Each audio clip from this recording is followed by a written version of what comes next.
All right, so 13 is 13.4 for you guys.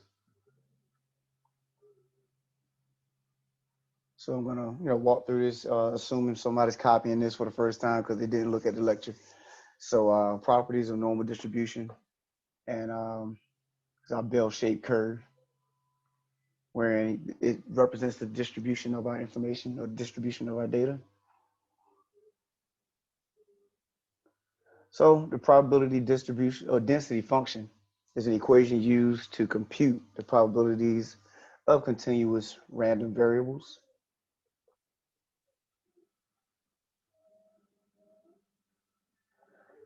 It must satisfy the two properties. The total area under the graph must equal to 1. So you're talking about, this area under the graph, under the curve, all that equals to 1. And the height of the graph must be greater than or equal to 0 for all possible values. All right. In other words, it can't be negative.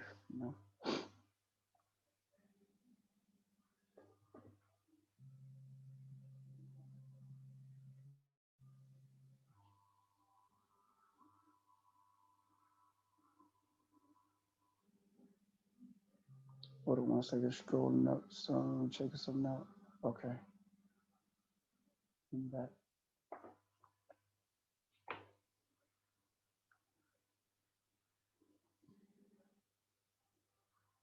All right, can I scroll up?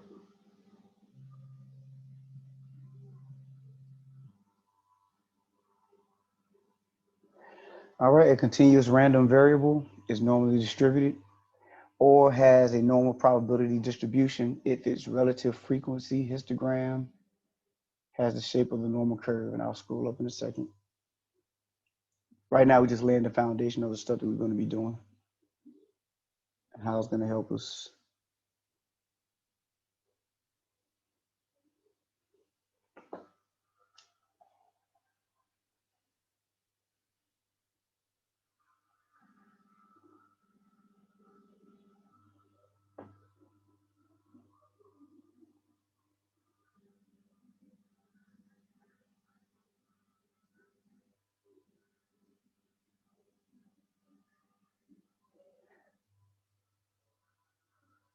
All right, so I already mentioned that that's the shape of your normal curve, the bell-shaped curve, and it has inflection points. Notice you have your mean is in the middle. Then if you were to add a standard deviation from the mean or to the mean and then subtract the standard deviation from the mean, you have these inflection points where your graph, the curvature of your graph will change from concave up to concave down. And so as we said right here, inflection points on the curve where the curvature of the graph changes. Once again, just forgot whether they asked you about inflection points in weather sign, but just in case.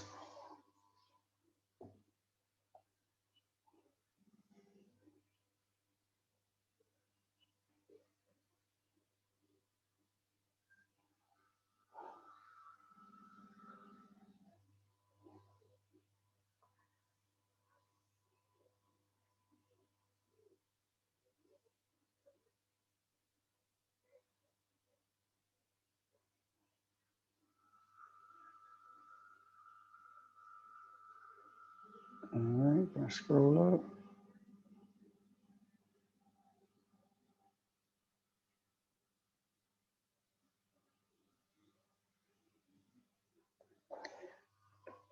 All right, so looking at properties of the density curve, normal density curve. First of all, it's symmetric about the mean. I just showed you that the mean is in the middle. And so if it's symmetric about the mean, that means whatever goes on the right side of the mean also goes on the left side of the mean. So it reflects about the mean.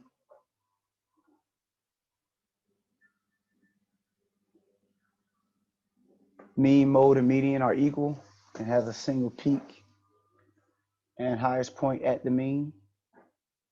Once again, that value is at the middle.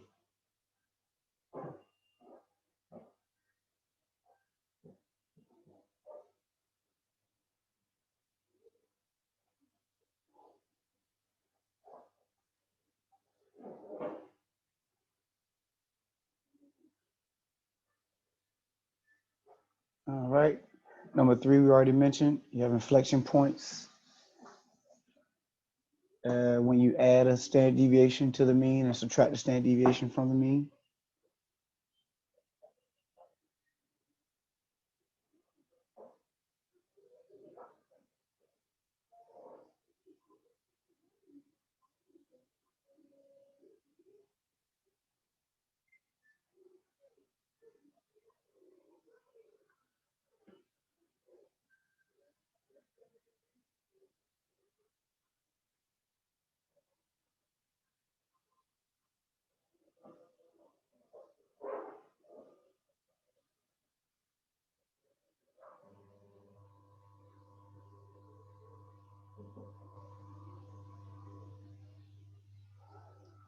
All right. I already mentioned the area under the curve is equal to 1. So all that's saying, if you know one piece of it, you know the left side of a number, then you know the right side as well. So that's all I was mentioning right here, that if I, at this point, I know that 0.7 is to the left, that means I also know that 0.3 is to the right, because everything under the curve is equal to 1. So it represents the amount of data that you have. So the amount of data, or the percentage of the data is 70% to the left of it, then that means 30% is to the right, or vice versa. So we'll be able to use that information to be able to find out different things.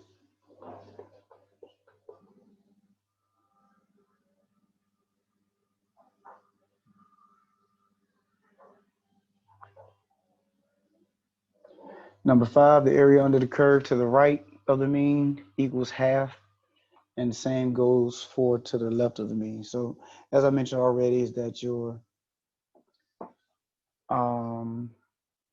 normal distribution is symmetric about the mean, so that means it's going to reflect. So whatever's going on the right side goes on the left. So 50% of the data to the right, 50% of the data to the left of your mean.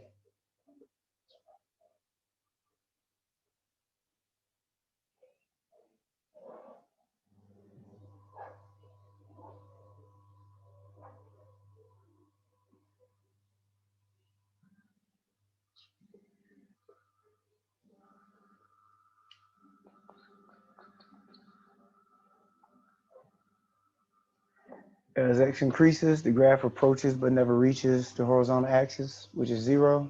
Same goes for the left side when x decreases. So if you notice in my graph, I have that little space right there. So it's just saying that it never touches 0. So that's how the graph's supposed to be.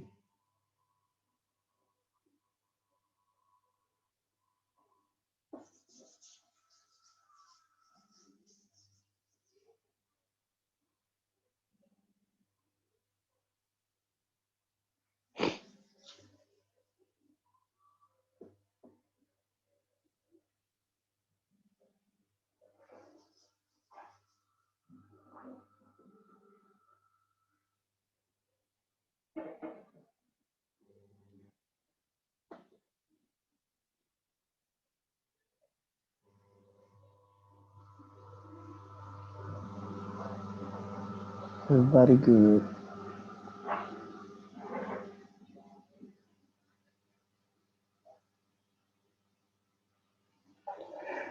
All right, so the empirical rule, which is one of the next things we're going to focus on, one of the exercises they're going to focus on using, says approximately 68% of the area under the curve is within 1 standard deviation of the mean. 98% of the area under the curve is within 2 standard deviations of the mean. And then 99.7% of the data is within 3 standard deviations of the mean.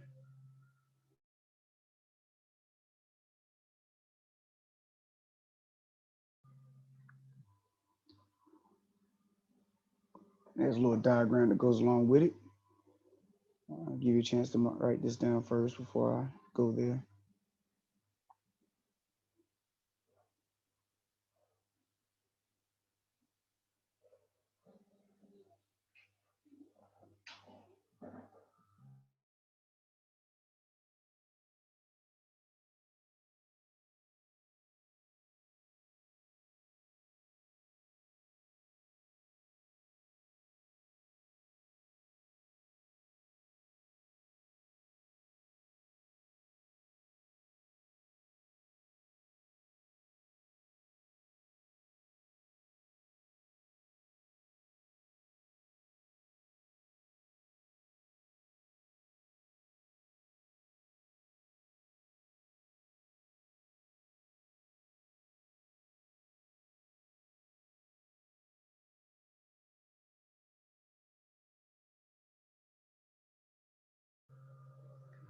All right, let me scroll up.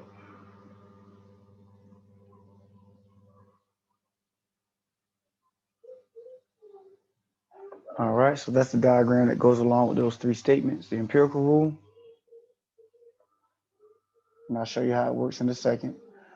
These percentages do not change, but the numbers down bottom is what will change according to the information that you have. So you got 0.15%, 2.35, 13.5, 34, and then it reflects the same numbers on the right side of your mean. And so you notice that going out one standard deviation, in other words, you go to your mean, add a standard deviation, then subtract the standard deviation. That's 68% of your data. Then if you add another standard deviation, subtract another standard deviation, and you add all three, I mean not three, add all four of these numbers together, and you get 95% of your data. Then go out one more standard deviation, add in another one, subtract another one. That would be 99.7% of your data. All of those numbers, all of those percentages add up to give you 100%.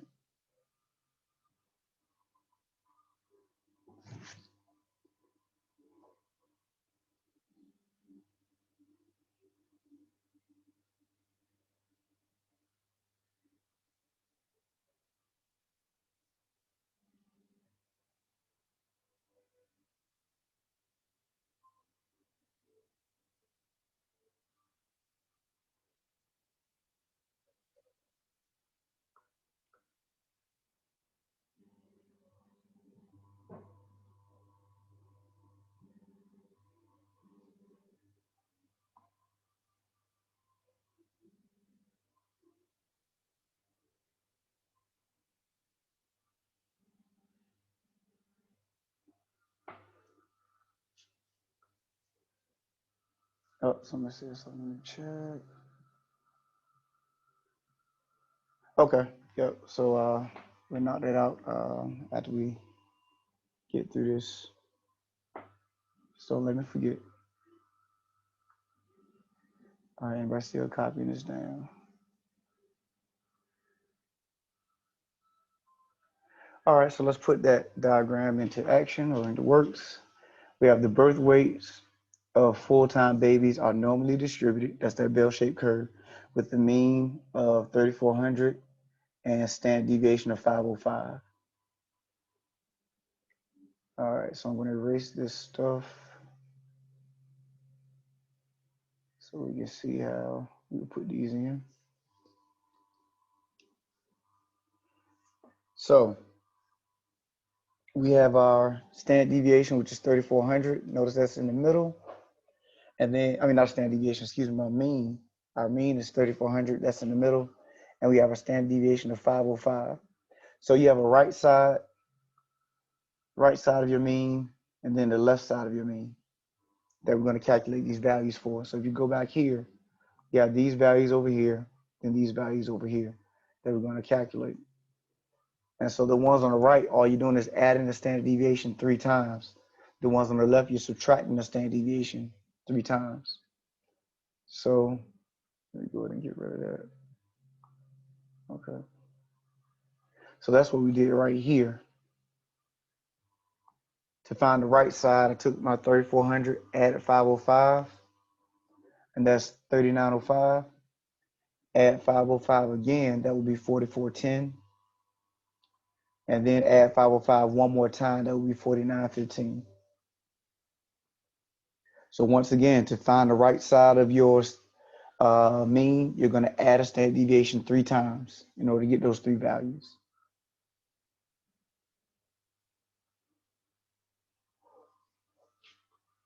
All right.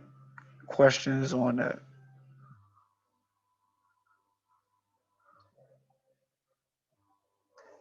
Then to get the left side, like I mentioned, you're going to subtract the standard deviation.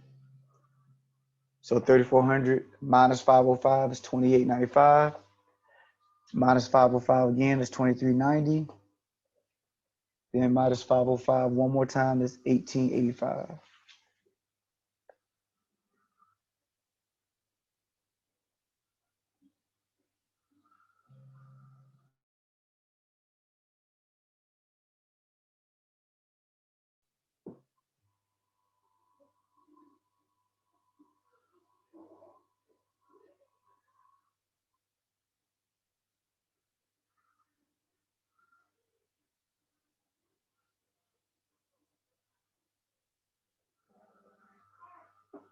Any questions? All right, so to finish off the chart, all you would do is put those values on the right side of the mean, put the values on the left side of the mean, and there you'll be able to have your, do your analyzing. The next one we actually have questions pertaining to it, but this I just want to make sure we understood and we're okay with how do you get these values on the right side and the left side of your mean. All you're doing is putting your mean in the middle, and then you're adding standard deviations 3 times for the right, subtracting standard deviation 3 times for the left side.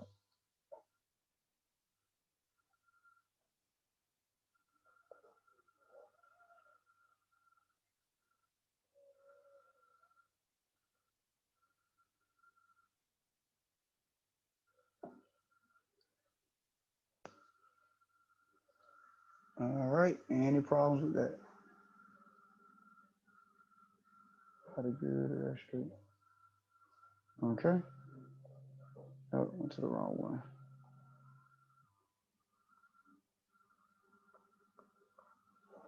All right, so let's look at this one. This one actually came out of the examples in 13.4. Says a survey of 1,000 U.S. gas stations found that the price change for a gallon of regular gas, that the price charged, I said change, that should be charged. Let me write that better. The price charged for a gallon of regular gas could be closely approximated by a normal distribution with a mean of $3.10, standard deviation of 18 cents. And then it says how many stations charged, and then they give us A, B, C. So I'll give you a chance to write that down for those who are writing.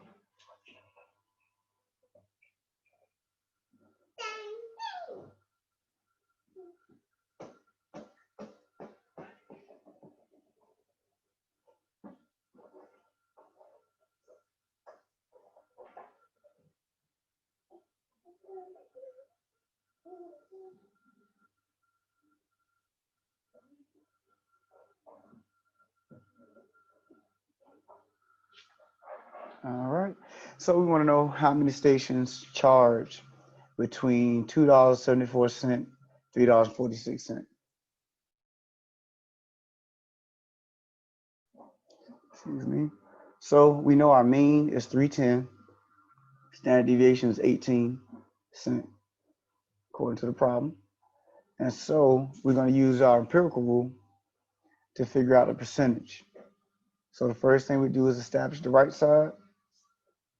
So we take our 310, add 18 cents 3 different times, and we get our values of 328, 346, and 364.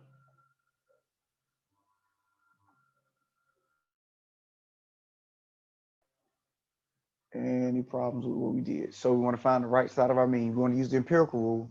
First thing we need to do is to find the right side of the mean. Then we need to find the left side of the mean. Right side, we added the standard deviation 3 times. Left side, we're going to subtract the standard deviation 3 times.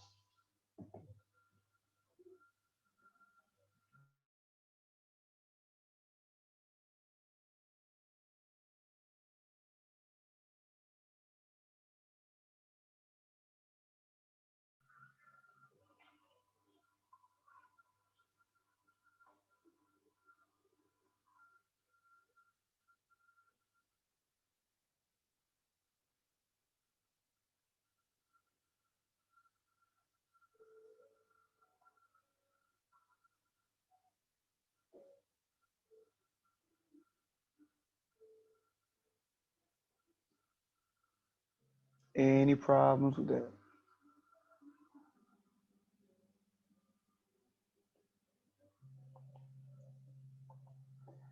So here's the chart. Remember I told you that these percentages do not change.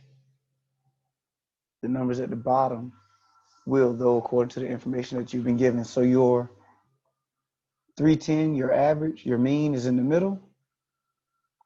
And to the right of it is at 328, 346, 364, and then to the left, 292, 274, and 256.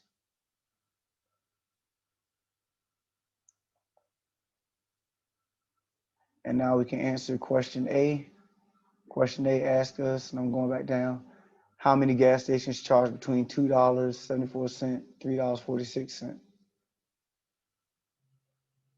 So 274, 346 is right here. So I will add these percentages together.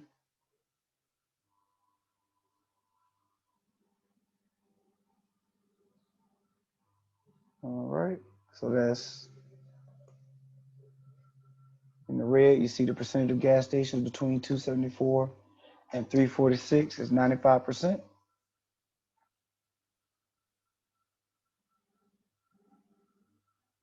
And if you look at the next statement, the question asks for the number of gas stations though.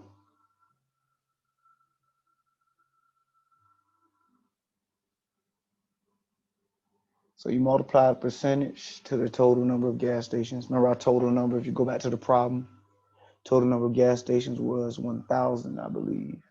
Yep. I'll give you guys a chance to write though.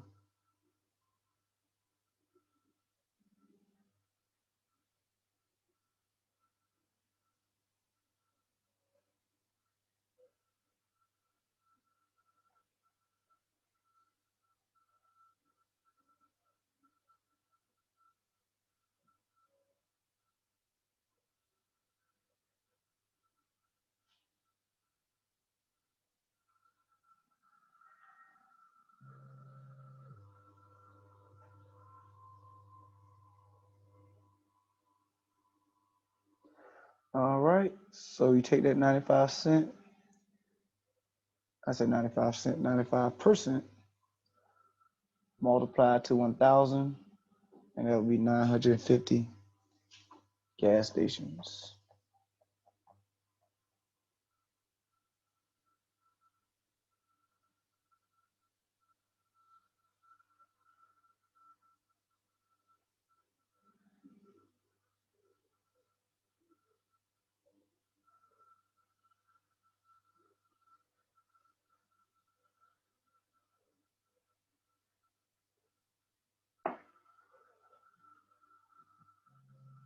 All right, questions on A before we go to B?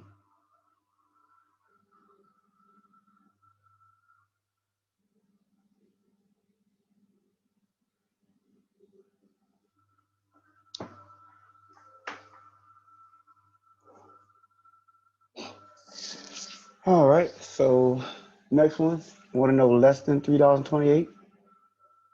So you add all the percentages that are less than $3.28. So if you were to go back, see $3.28 right here. So you're talking about everything after that, to the left of that, I mean. So that would be 84%.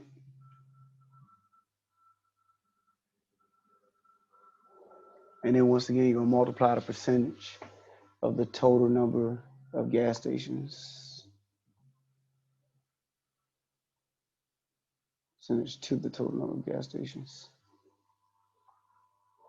And that should be 840.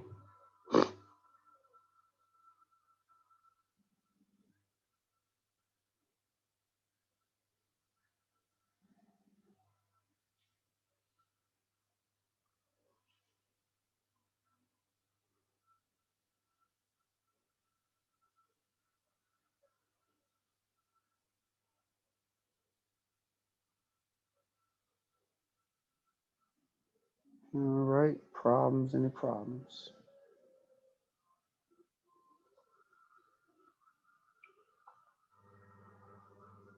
And then the last one, more than, less, if you're talking about less than, that's to the left of, more than is always to the right of. So add all the percentages that are more than 346. So if you go back to your chart, 346 is right here. You're talking about to the right of 346. So that's just 235 and 0.15%. So that's 2.5%. And then you multiply that percentage to that 1,000. So 25 gas stations would have been so.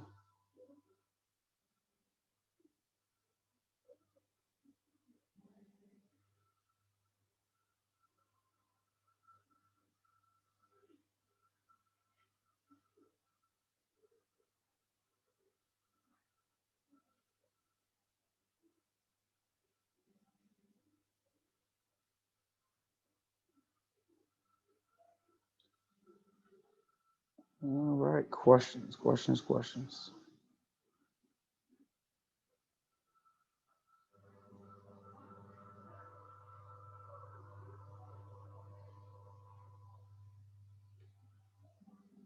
All right, now scroll up.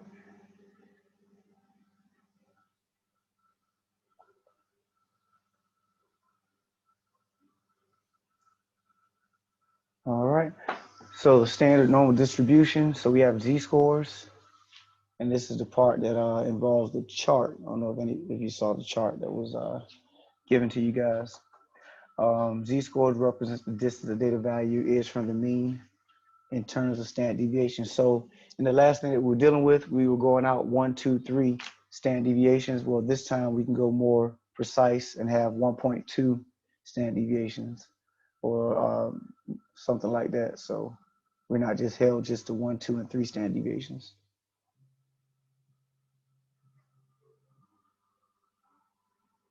So we're talking about what a z-score represents. If I have 1.23, positive 1.23, that means the data value is 1.23 standard deviations above the mean. And if I had negative 0.78, that means the standard deviation is 0.78, not a standard deviation, the data value is 0.78 standard deviations below the mean. So if it's positive or negative, it does matter.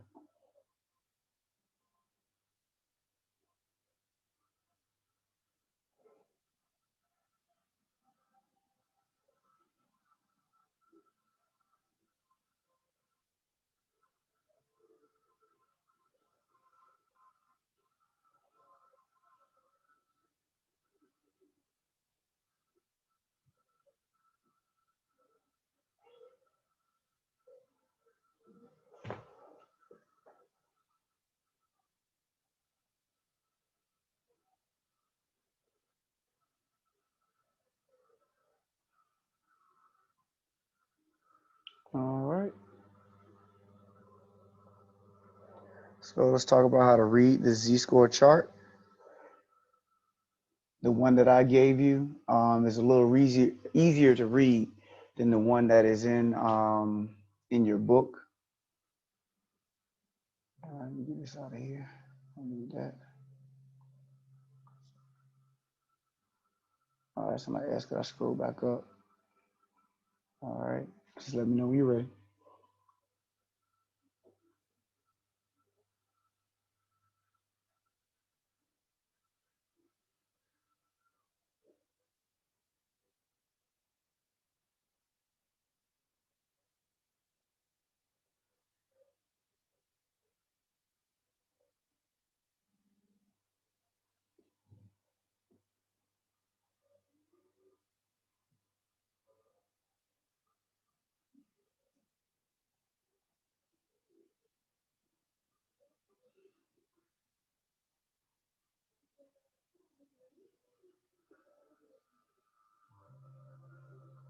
All right, sounds good.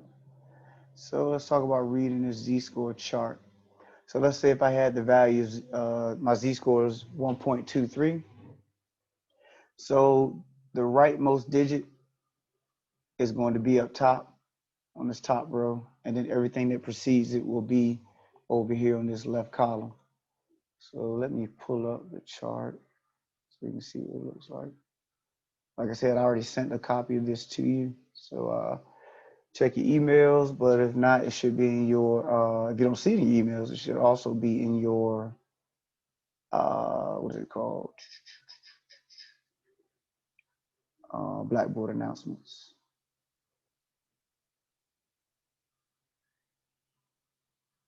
Okay, why it's not popping up?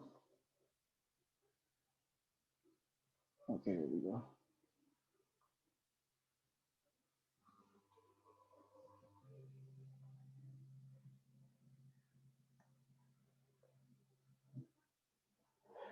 All right, so there's a positive side and negative side. Notice here, we're looking for one positive 1.23, so I pulled up the positive side. So I have 1.2 right here, and the 3 is right here. And so you go to where they meet.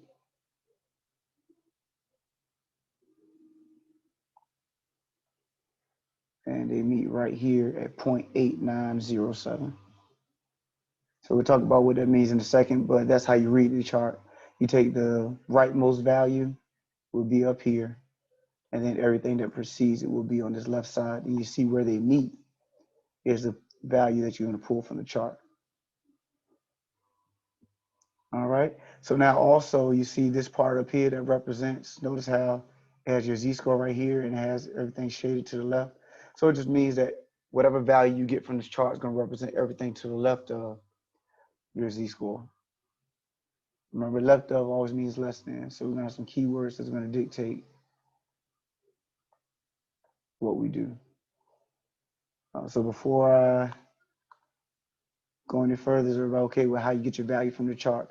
Once again, if I have negative 2.34, negative 2.34 will be on this left column over here, and then up top will be that 4. So you see where they meet, but we'll go back to it shortly. And then once again here, the chart is always giving you what's less than. Chart value given is always less than.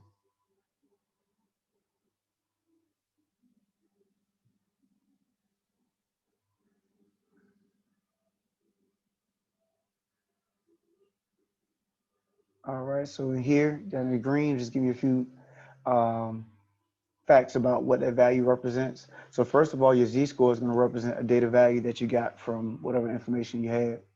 That 0.8907 can be converted to a percentage, just 89.07% of the data is less than. Remember I said it represents to the left of. If I want to know what is greater than, remember I told you everything under the curve is equal to 1. So if I know what's over here, then I know what's over here by subtracting it from 1. And so that's what we do. We take the chart value, subtract that from 1 to figure out what is greater than or what's to the right of your data value.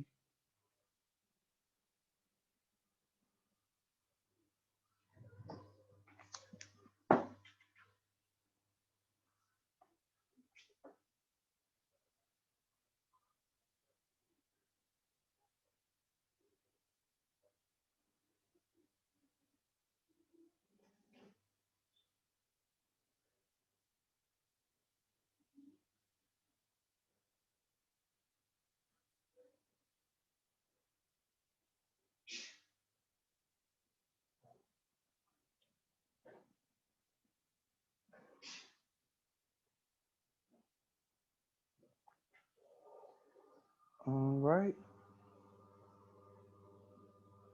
Okay, we're scrolling up.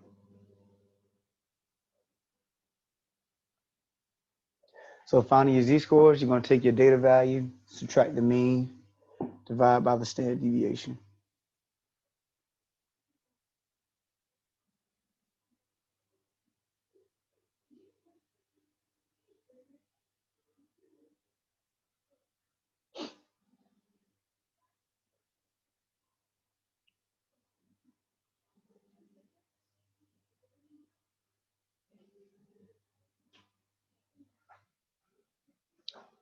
All right, so let's look at how we'll find that. Soda machine dispenses soda into 12-ounce cups. Tests show that the actual amount of soda dispensed is normally distributed with a mean of 11.5 ounces, standard deviation of 0.2 ounces. First question, what percent of cups will receive less than 11.25 ounces of soda?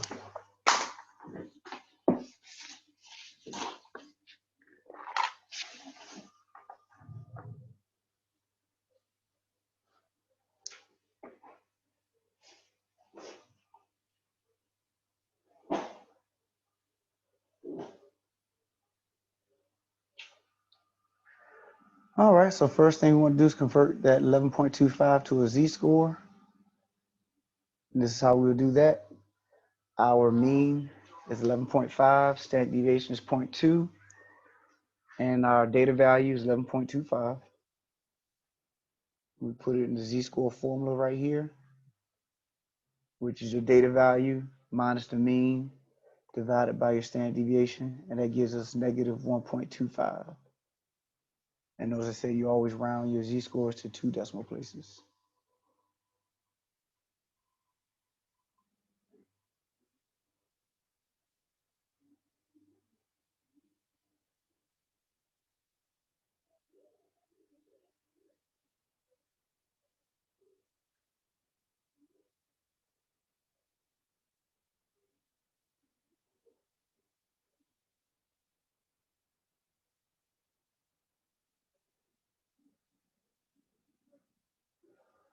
All right, are you okay? So now we'll get the chart value. Let me see if I have, yeah. So we're looking at negative 1.25. Let's see my other one. Let's do it like this.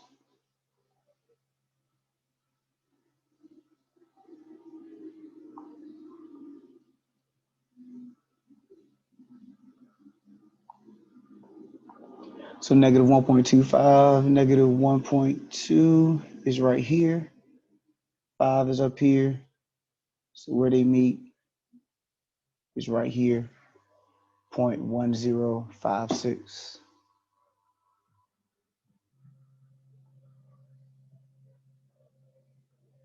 And so that's what I showed over here in a little diagram of what the chart should do, procedure of the chart.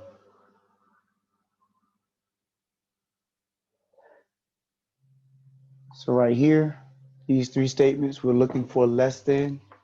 The chart value gives us less than, so that means we can use the chart value. We will be using the chart value, and that's 10.56% of the cups will receive less than 11.25 ounces of soda.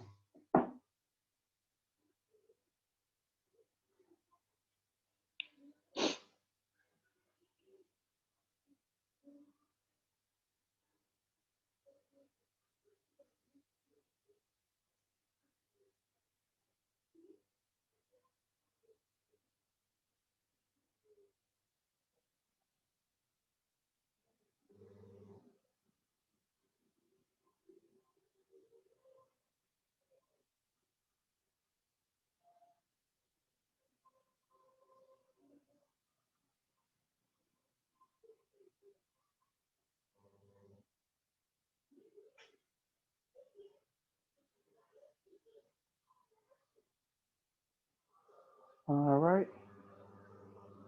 B, what percent of cups will receive more than 11.8 ounces of soda? So first thing you want to do, convert your data value to a z-score. So this time our data value is 11.8. Convert to a z-score by doing 11.8 minus 11.5 divided by 0.2. So to give us 1.50.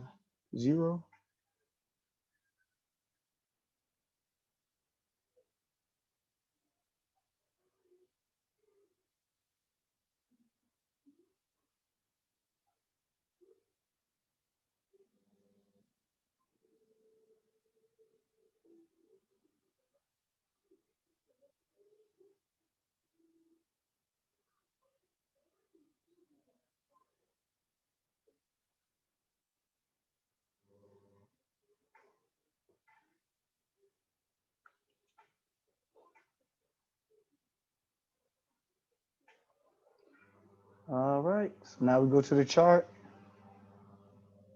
1.5 is on the left column, 0 is on the top right, or the top row, excuse me. They meet at 0.9332.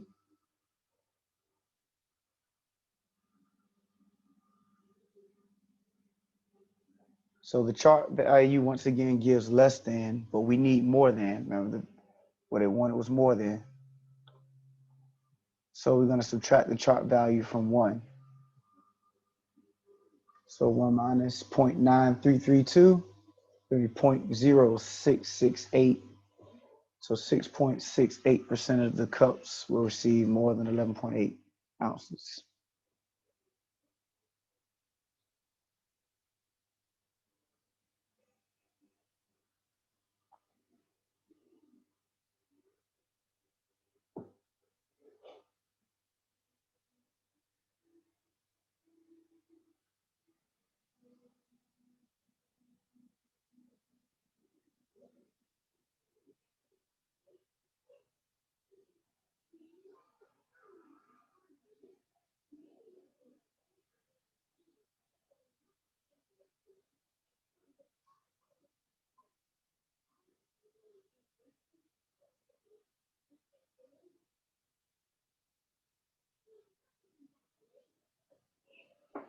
All right.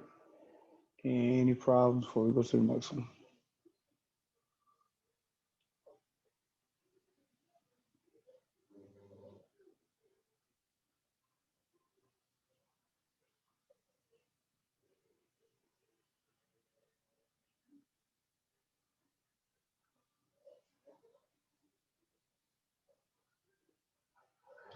All right. And the last scenario, what percent of cups will receive between 11.2 and 11.55 ounces of soda?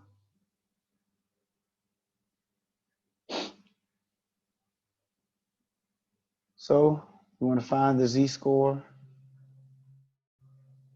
for each one of them. Our mean and standard deviation is still the same.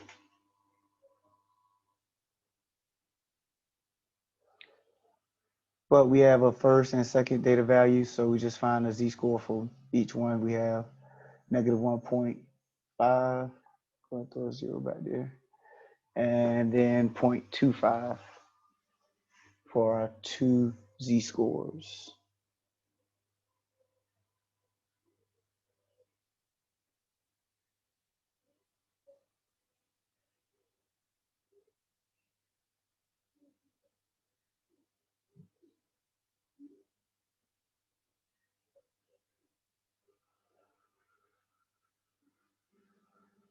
All right. So once again, we want the information or the data percentage, the percentage of data that's between Z1 and Z2.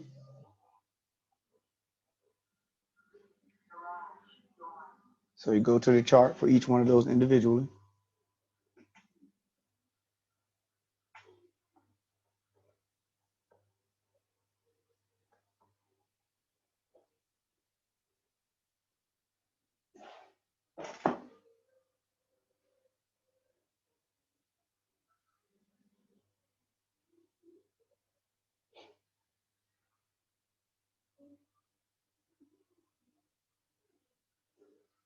All right. So to find between, we've had two different scenarios up to this point. Less than, you just use the chart value. Greater than, you subtract the chart value from one. Then for between, you're going to subtract the two chart values from each other. And so it's 0.5987 minus 0.0668. That'll be 0.5319. So 53.19% of the cups will receive between 11.2 ounces and 11.55 ounces of soda.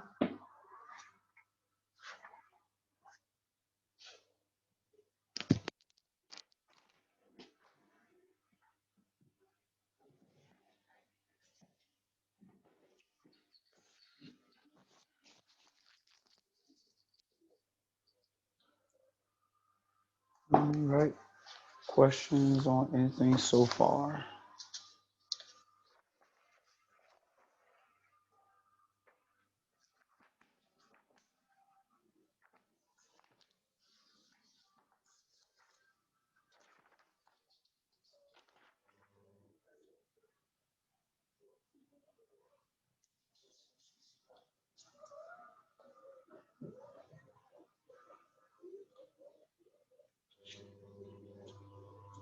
Did I make up that one?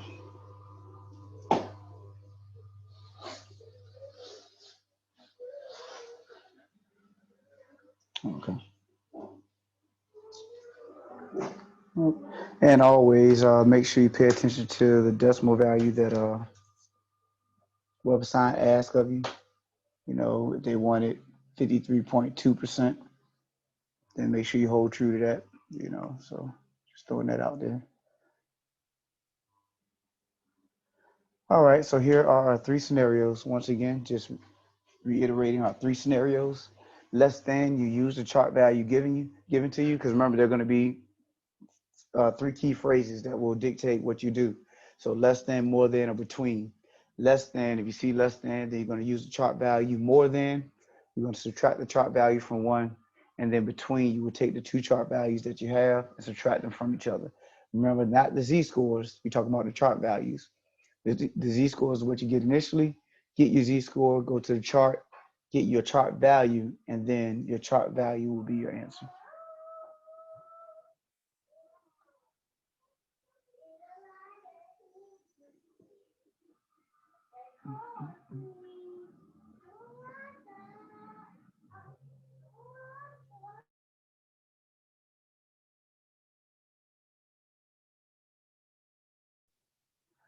All right, any questions? Any questions?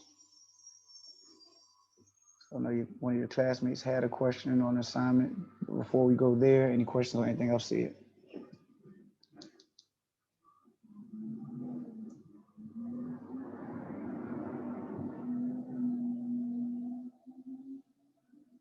All right. I believe, was it Miss Clay who had a question on the problem?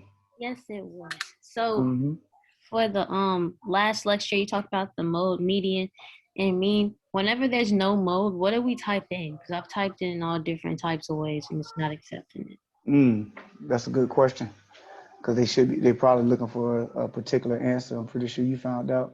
So let's see. What number? You remember what number that was? Or? Yeah, hold on, let me go back. It's 13.1. Homework measures of sense is the first one. All right, cool. Let me get in there real quick.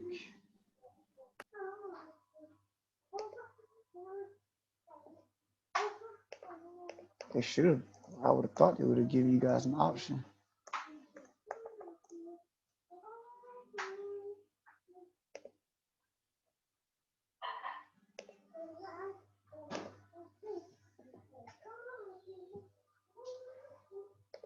All right, almost there, almost there.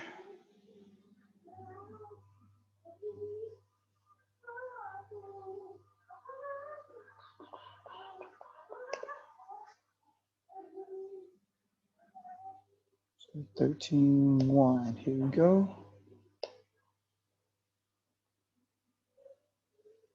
All right, just so you can see what I see.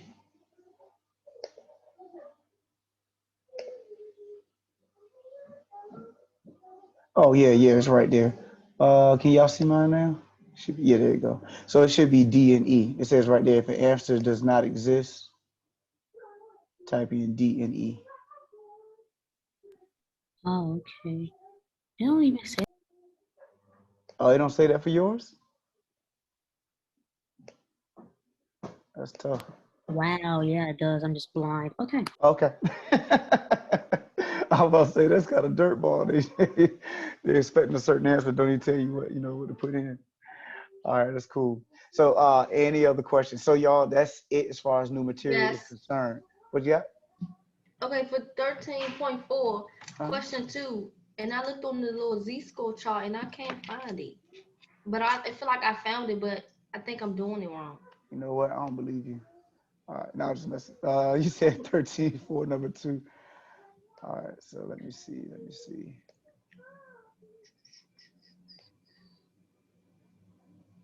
All right, so I want to make sure we're looking at the same one. Your numbers might be different. We're talking about find the area to the nearest 1,000 normal standard deviation between. Okay, so what numbers do you have though? I have 1 and 1.73. All right, hold on. I thought I had my review sheet up.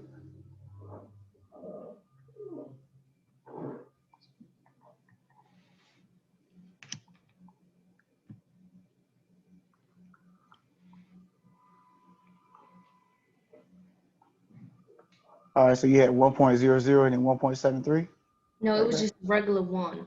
Okay. Well, yeah, so we would have to lean on 1.00 because it's asking you for, the z-score to the hundreds place.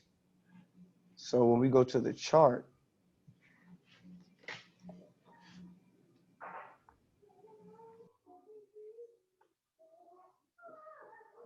I got my negative side up.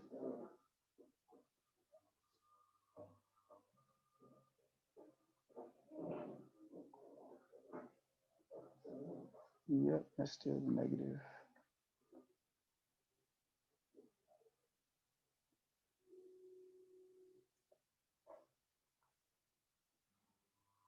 All right, there we go. All right, so I'm looking at 1.00, so we're right here.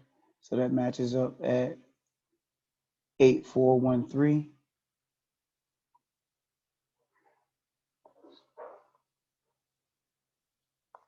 Write that down. And then 1.73.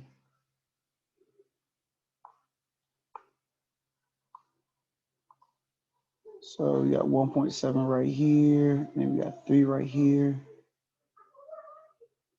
So we're looking at 0.9582. So did you get those two values?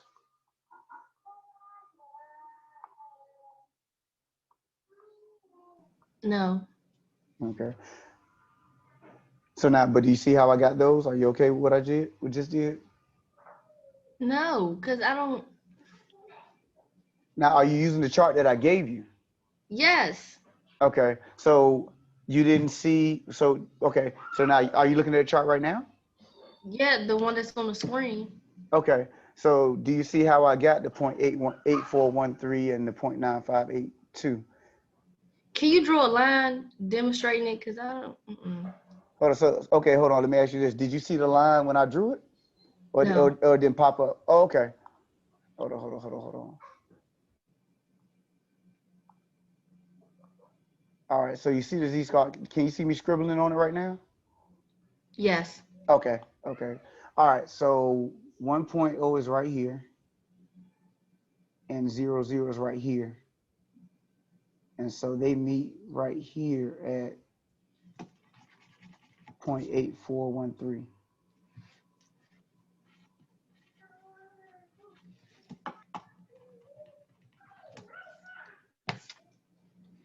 All right. So is that okay before we go to the next one? Yes. Okay. And so then we have 1.73. So 1.7 is right here, and then the 3 is up here. So they meet at this value of 0.9582.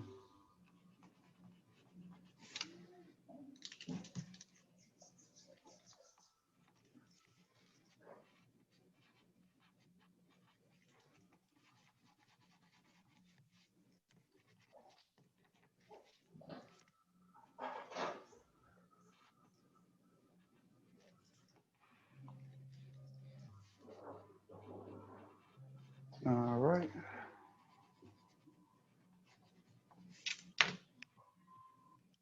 So is that okay? We'll make sure we good. Yes. Okay. So now let's go to back to the notes. So we have those two values, and they said they wanted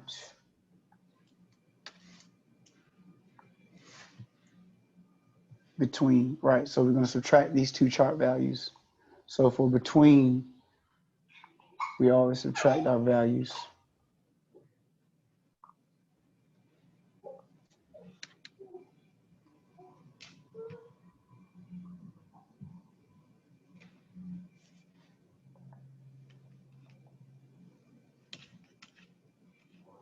All right, so that's 0.1169.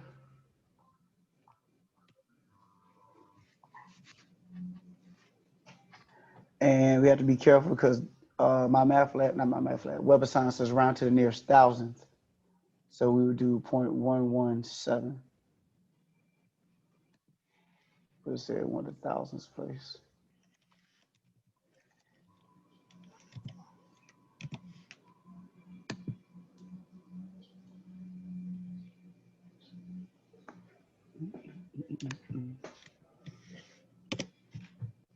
All right. So how did it look for you? Did you type that in?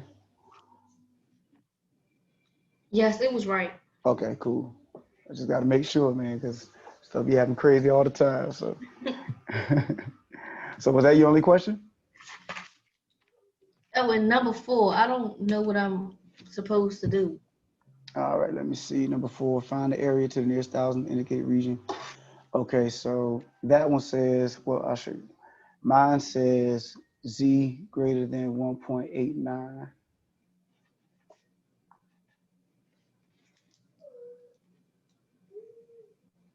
All right. So this is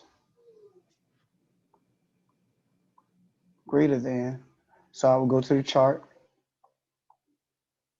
1.8 over here, 0.09 up here, see where they meet at. So where's my chart?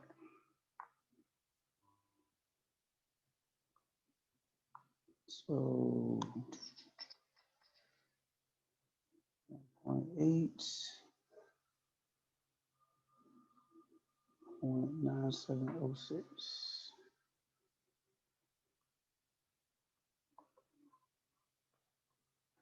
So when I'm looking for 1.89, I got 0.9706. Now greater than means we take the chart value and subtract that from 1.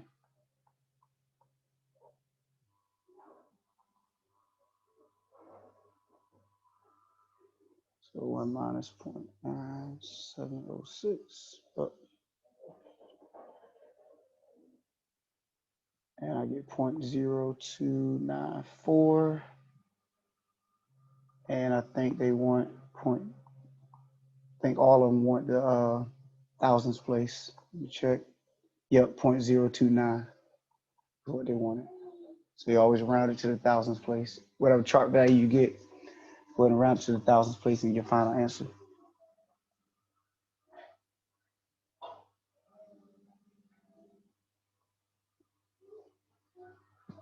All right. That makes sense. Was that okay? Yes, it makes sense. I just needed to see a better example. Okay. Not a problem. Thank you. I have Not a one more problem. question. Mm-hmm. Back to 13.1, number 2. It just says to find the average of the GPA. So I thought that would like mean find the mean, but that's not it. So I'm not sure what to do. Okay, so for those, they give you the a is 4 points, a minus is 3.67 points, a B is 3.33. So you have to use that weight because you have your I'm not sure everybody what we're looking at. So we have 3 credits of English, 3 credits of anthropology, 4 credits of chemistry, 3 of French, and then 2 in theater. So let me go ahead and take a picture of this.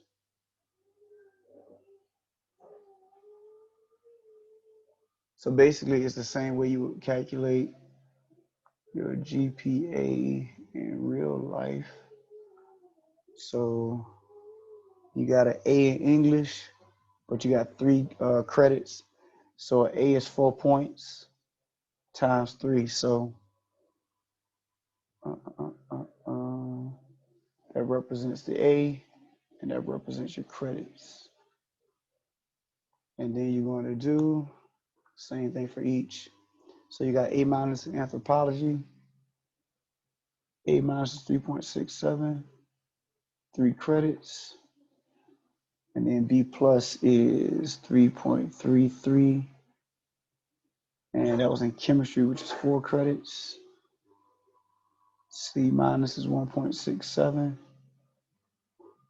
3 credits. And then B minus 2.67 times 2, that was 2 credits.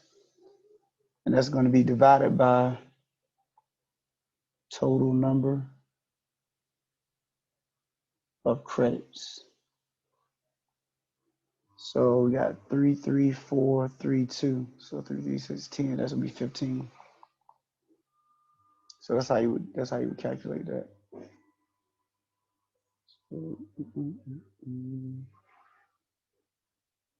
And I could do it quick if I had a better calculator. All right. So do I have to run through those numbers, or you good? You good with the procedure? I think I should be good. I got Okay. all written down. Yeah, because I got this iPhone sitting here. It ain't gonna be an easy thing for me to throw that in the calculator. I have to do it all in pieces. So I just want to make sure you're straight though. Yep.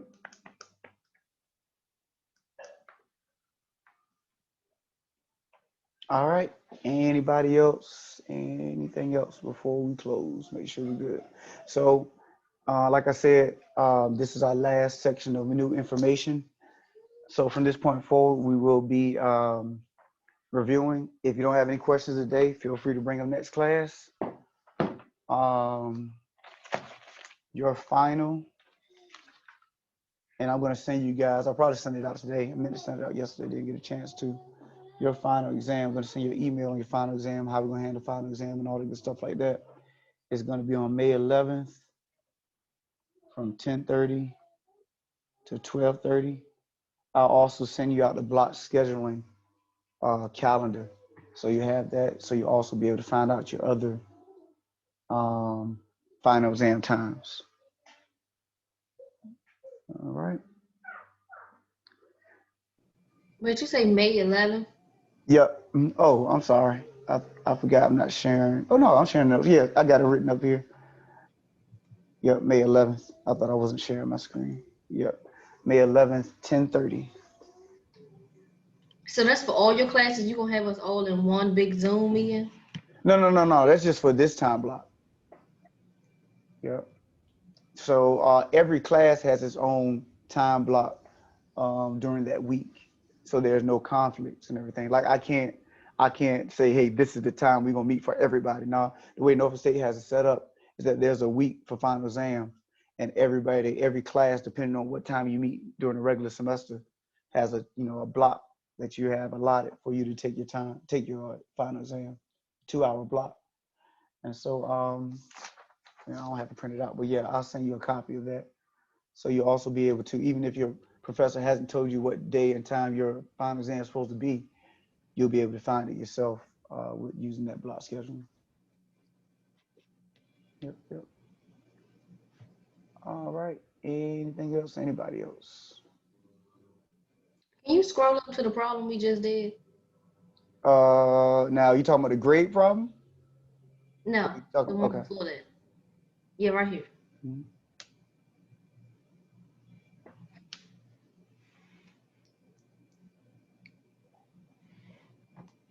All right.